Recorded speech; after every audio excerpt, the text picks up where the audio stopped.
Hey, oh. So I got a couple suggestions on my next video, which is this video, and it's going to be about TvZ Roach Baneling all-ins. More specifically, the 3 base ones that hit at 8-ish minutes into the game on 3 bases without speed or anything. So it's the pretty early ones. And we're going to take a look at a couple replays played earlier this year where the Terran player is able to hold against an all-in version of the 3-base Roach Baneling all-in, and then some not all-in versions where the Zerg makes an army of units, then drones up immediately after. And we'll see how they both go and how to differentiate the two and how the games unfold. So without further ado, bum ba ba ba bum bum bum bum bum. Oh, there we go.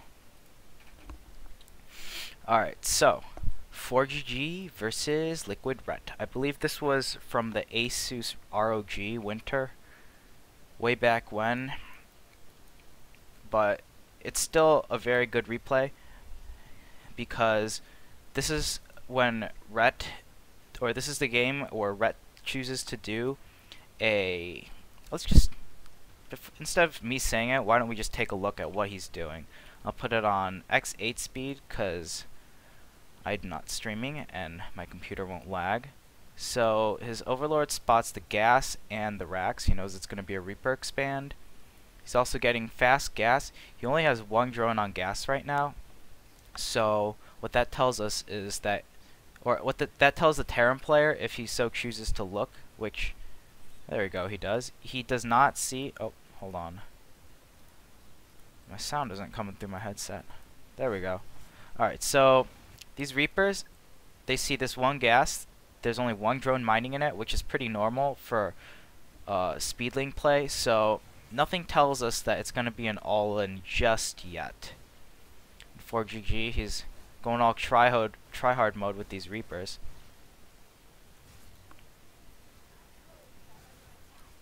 And he manages to do a decent amount of damage, but never expect to do damage with your Reapers, because the advantage is, or it's all up to the Zerg not to mess up with their Reaper, with their not Reaper control, with their anti-Reaper control, and it's up to the Zerg player to let you either get kills or not get kills. Anyways, 4GG, he's just going really aggressive here. I would not recommend doing this against speed, because against certain builds you can get like, I don't know what, 30-ish drones and then make a bunch of Zerglings, and as soon as these 2 Hellions start poking on creep, you can have some Zerglings over here, and then they'll just go all the way around and then surround your units, and boom, you lose your units for free. So it's very dangerous to do this as 4GG. A much safer thing would be to maybe go to the watchtower, or even just send 1 Reaper and then suicide it into the main base at about 6 minutes and 50 seconds, which is right now. So if he went to the 3rd base, he would see the 3rd base, and then if he went through the natural, he would see the Roach Warren, lottie, and then he goes up here, he sees the gas being mined, but Roach Warren is enough to tell you that something fishy might be happening.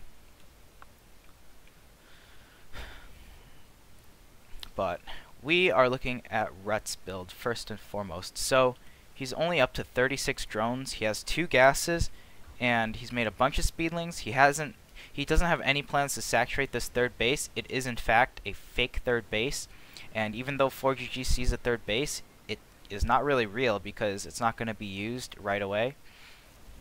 And now roaches come out, and as soon as the roaches pop out, Ret adds a Baneling nest, and then he brings a bunch of Zerglings.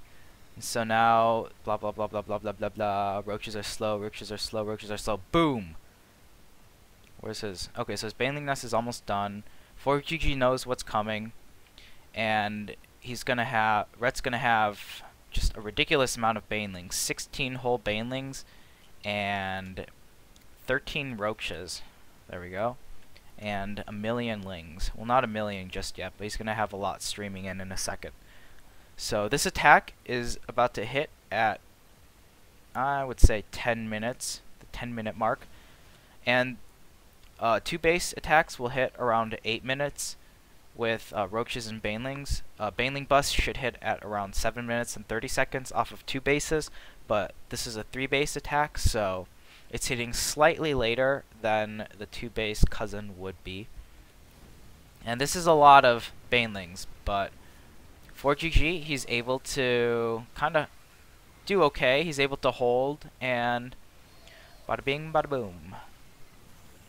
This attack is kind of dealt with. I mean, well, Rhett's not over with it yet. He's still streaming in a ton of units, but 4GG has stabilized. He hasn't lost the game yet. He hasn't lost too many workers. He's only lost 11 against this onslaught of Rhett's attack. And he's also making a siege tank, so he's going to be okay in a second. Unfortunately for Rhett, he doesn't know what 4GG may or may not have. And while this might work on the European ladder, this is 4GG he's playing against, and gets shut down. Now 4GG's in a really good lead. Red's just saturated his third, but 4GG has 3 command centers and 3 mules, so he's a-okay. So we know what Red's build looked like, and what the most basic version of a 3-base Roach Baneling bust is. You make a Roach Warren, you have 2 gases, you make a bunch of Roaches, then as soon as you start making Lings, you add a Baneling nest, and then when your units are over here, you morph Banelings, and then you go in and A-move all over the place. Fun, fun, fun. So, the real question we have here is, how does 4GG hold against 16 Banelings, 13 Roaches, and 26 Zerglings? That seems like an awful lot of units to defend against. Reaper, Reaper, Reaper. And although he's doing risky play by kind of like rallying all of his units and just being constantly in Rhett's face, he is trading pretty well with the Zerglings because Rhett didn't overmake Lings to just shut down the harass. He only made enough to stay alive, which is, he was kind of forced into it as well because he wanted to drone right instead of make more units because he was going to be doing an all-in with his next round of units, so he wanted to have a round of drones beforehand. So good job by 4GG, just being as annoying as possible. Just amazingly gets those 2 Reapers out. That should almost never happen. And then he's going to be rallying his 2 Hellions immediately. So like if Rhett made a bunch of Speedlings, 4GG would be dead. He has no defense, he has no units, he has 1 Marine over there, but he only has 2 Reapers and 2 Hellions, and this is very dangerous time for 4GG. But it does give 4GG very, very important scouting information, although that same information can be obtained with just 1 Reaper. So if we take a look at 4GG, please poke in a little bit. He's waiting for 6 Hellions. At least he's not being completely aggressive. This is kind of risky being out on the map like that, but it's okay in this game. And now 4GG, he has 6 Hellions, 2 Reapers. He's going to poke in again. He doesn't even care if there's a 3rd base or not. Like, this could be a 2-base Roach Baneling all-in. This could be a 3-base Roach Baneling all-in. This could be macro play. He doesn't even care. So, he's going to see... He sees 1, 2 Queens and just a handful of Lings. This many Lings at this stage in the game with 3 bases is fairly normal because you need enough Lings to defend against this Reaper Hellion force. For GG, he's doing a scan over here to clear away the creep tumors. Once again, it's like I've experimented with this kind of a scan when you have 3 command centers, like 4GG does. Then it's really good to scan when you have 6 Hellions and 2 Reapers against a gasless expansion, but against a speed expansion, there's just the always ever omniscient presence of a mass Zergling counterattack, which if Rhett had like 40 Zerglings right now and he came from 2 sides, this entire force would be dead. 4GG would be in a really big panic, and if he was able to wall off, he would still not be able to take his 3rd base for a very long time because this is his entire army right here, and it's providing him with map control, scouting information, and defense. So if he loses this, then it'll set him really far behind. So those are my reasons for not doing the scan, but it does work when you know that the Zerg player isn't making a bunch of speedlings. However, you don't really know that because he could be hiding speedlings. He could have them over here already made and waiting. So it's just kind of risky for that to happen. And Rhett barely misses the surround, so 4GG is able to trade really, really well. He killed about 20 Zerglings there. I'm just going to say 24 just to be safe. And now he sees the Roaches. So as soon as he sees the Roaches, and he sees the third base too, but he sees the Roaches, and that's what's important. Let's see what he adds on. He adds on 2 bunkers. He adds on... I know he adds on more. There's a 3rd bunker and a 4th bunker. So as soon as 4GG sees these Roaches, he adds on 4 bunkers. Now one big tell that this is going to be an aggressive attack is the lack of queens. When 4GG was doing that scan, there should usually be more than 2 queens spreading creep and providing defense, especially if you want to secure a 3rd base. But there's 1 queen right here, and then there's a 2nd queen right there. And if we take a look here, Rhett only has a total of 3 queens. And you wouldn't only make 3 queens if you were playing a macro game, because queens are really great against these Reaper Hellion forces, and they can also help spread the creep and like re-heal any damage that the Reaper Hellion force does to the creep spread. So a Zerg player who wants to macro would be making more than just 3 queens. And like by 3 queens, he has 1 queen as natural hatchery, he has 1 queen at his at his main, and he has 1 queen kind of just spreading creep and being defensive and supportive of the other queens. But all in all, at this time with the 6 Hellions, having only seeing 2 queens and a handful of speedlings is very, very questionable as to if the Zerg is actually doing standard play or not. And the thing that puts the nail in the coffin is when 4GG is able to see the Roaches come out, which is right now. So it's important that he poked in right here. He was looking for either double evolution chambers or more queens, or like a bunch of speedlings or Roaches, or just some sort of information. And in this case, it shows him that there are a bunch of Roaches popping out. There is no queen over here. It's actually over there. But there's like no more queens for defense, and now Rhett's defense against the Hellions are these Roaches coming out. So this right here tells 4GG that it's going to be a Roach Baneling bust all-in. Or not an all-in, but at least a big attack is coming up. And now he is going to want to hurry up and provide defense. And Red is also really smart too. Like, he knows that he doesn't want to give away his hand 100%, so he just shows these Roaches. He tried to leave these Roaches out of the vision of the watchtower too, just to like try to mess with 4GG. But when you see that many Roaches and you see only 1 queen, or well, like 2 queens, but like 1 to 2 queens defending against the Reaper Hellion force, and a 3rd base that is almost up and has no drones in it, then those are enough pieces of information that you can use to determine whether it's going to be a Roach Baneling all-in. And 4GG's reaction to that is to get 4 bunkers. He gets 2 bunkers on the low ground and 1 on the high ground. This is very important because he's prepared to give up his entire natural. That's why he has a bunker on the high ground, because Rhett has enough Banelings to bust down this entire wall, bust down another bunker, and then bust down this wall as well. But he's going to start running out of Banelings if he tries to bust down this bunker, as we'll see in a little bit.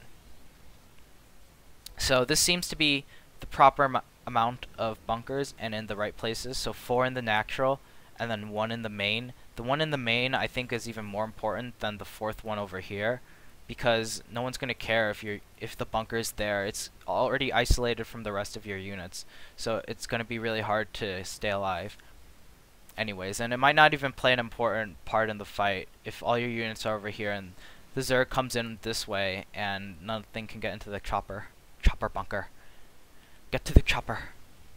Anyways, for GG, he's doing a good job he made a conscious decision to move the Hellions and Reapers out onto the map to not only to check for if there's any Baneling coming, but to also damage them as much as possible. So the one shot off really weakened 4 of them, and then he's going to try to get another shot off, and he damages another 4 of them and puts them in orange health, which is also important because you want them as weak as possible. Now, these 2 Banelings, they're not even going to hit the bunker.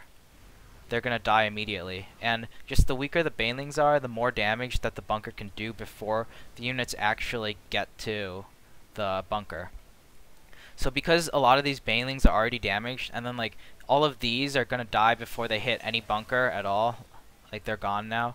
So it's really important to have your Reaper Hellion force on the other side of the map, or on the other side of the wall, I should say,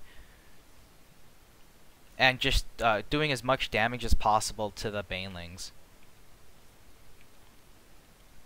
So like right now, 4GG, he was just repairing them a little bit. He kind of got zoned out by the roaches, but now he's sending his units out because it's kind of like, why is this attack taking so long?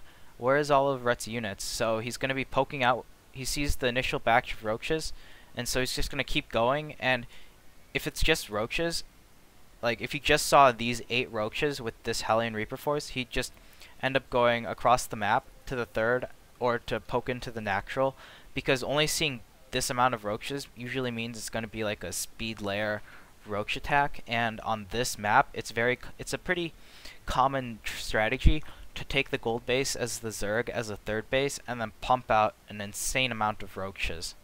So this could have, and that usually happens like in a minute or 2.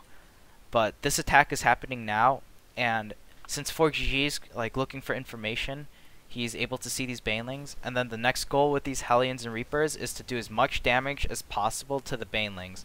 And he's able to get 2 hits off and severely damage 1, 2, 3, 4. He's able to severely damage 6 Banelings with only 3 Hellions and a Reaper. And that's really important because it makes the Banelings a lot weaker, so they die a lot faster going up the ramp before they actually get to hit the bunkers. And that kind of worked better than 4GG had planned, because Rhett got his Banelings into orange health and they died a lot faster. But this bunker here, like, he didn't even have enough Banelings to bust down this wall, but if 4GG wasn't able to inflict damage, then he would have had enough to bust down this wall, but definitely not enough Banelings to bust down this bunker. And as we can see here, 4GG, he was prepared to sack this natural base the entire time. That's what we can learn because he had the bunker up here as well, so he knew that the units were eventually going to destroy the natural and then go up into the main.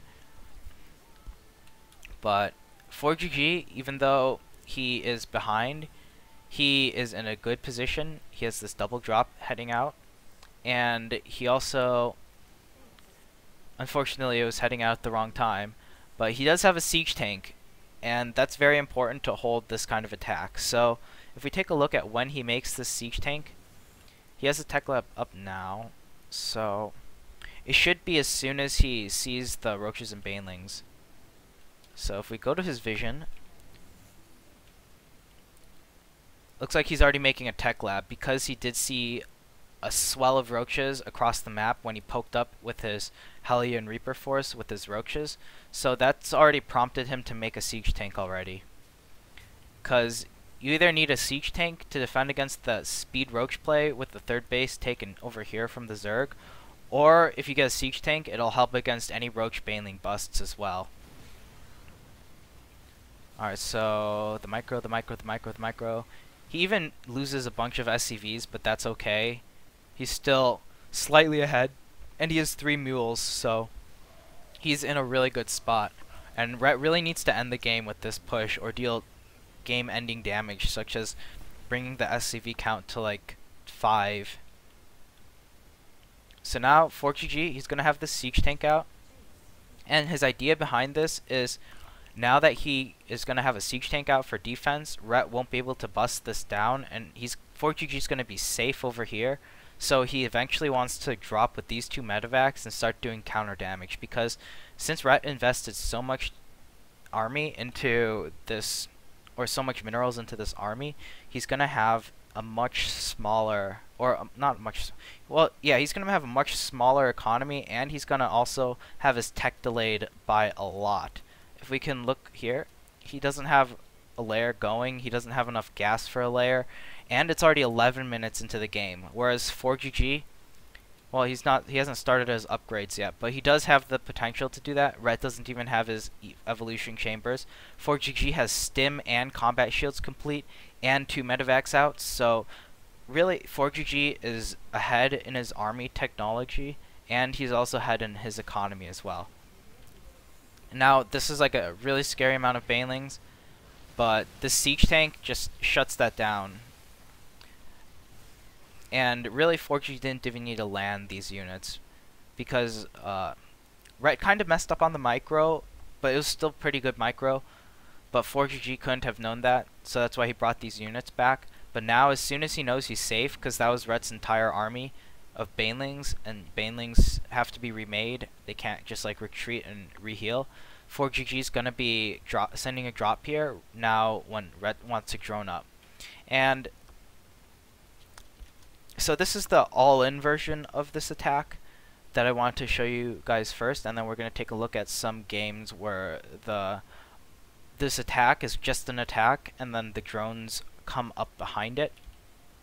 So after 4GG is able to hold, and Rhett wants to be making drones, he just made drones, and he has no army right now.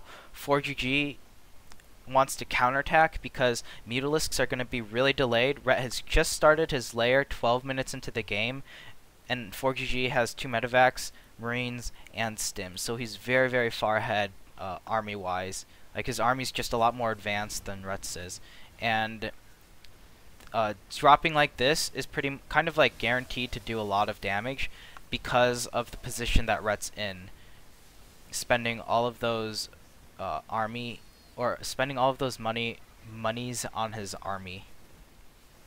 And this attack just wrecked Rhett's army, and now it's killing his drones. It killed like 2 queens, and this is pretty much game-ending damage right here. So if we go back just a little bit, just to like have a quick recap of what's going on. So Rhett, he's investing a crap load of money into this army, and it's a scary army as well. He has 3 times 4GG's army's worth. So 4GG really needs to hold this, and if he can hold this, then he's going to win the game with flying colors.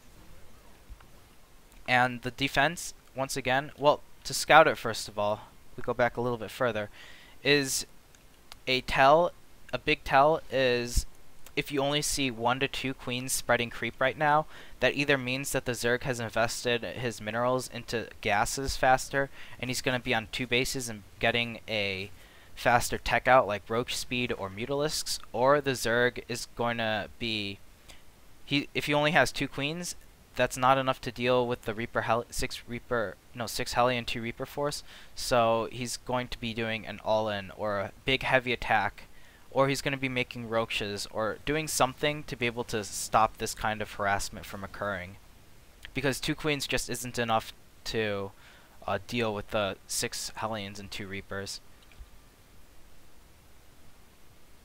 So 4GG, he pokes in with the 6 Hellions. He should have scouted the 3rd, but let's just assume that he knows the 3rd is there, based on what Rhett is doing.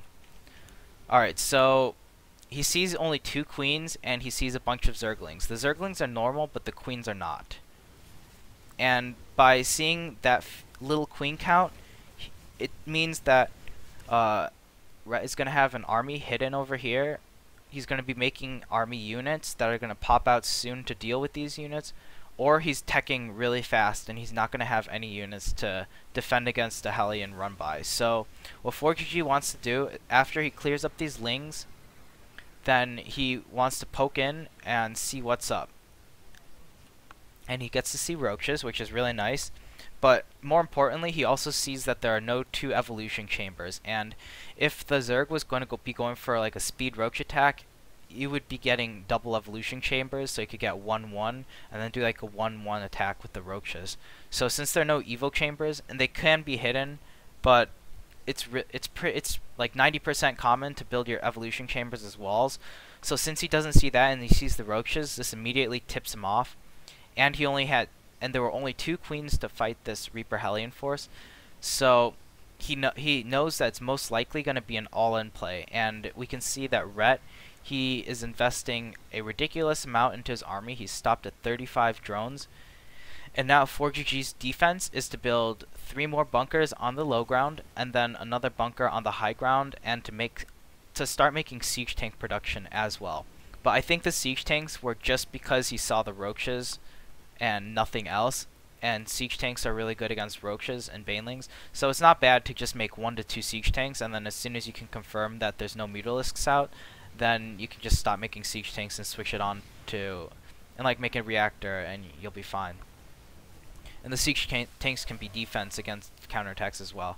So now 4GG, he used his Hellions and Reaper Force to suicide it outside over here to weaken the banelings as much as possible before they started busting down the walls, and he was able to kill a couple additional banelings as a result of that.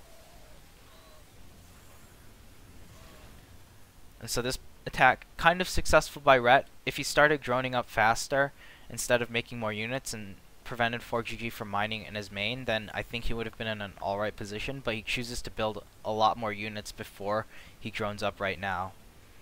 And as a result, 4GG has that siege tank he made, and that's like, once you have a siege tank out, that just shuts down the any attack potential that he might have, because siege tanks are such great defensive units.